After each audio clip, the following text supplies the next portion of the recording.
শোনো, ঘুমিয়ে পড়ো বাবা আলিফ। মামনি, আমি গল্প শুনতে চাই। ঠিক আছে, তাহলে শোনো। আজকে একটা গল্প ছোট পাখির। সে আকাশে উঠতে পছন্দ করত। উড়তে উড়তে যখন সে ক্লান্ত হয়ে পড়তো, তখন সে তার মায়ের কোলে ফিরে আসতো। জানো কি?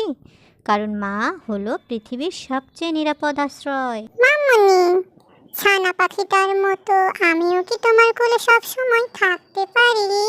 অবশ্যই আলিফ, যখন তুমি চাইবে তখনই তুমি আমার কাছে আসতে পারো সোনা। এখন চোখ বন্ধ করো।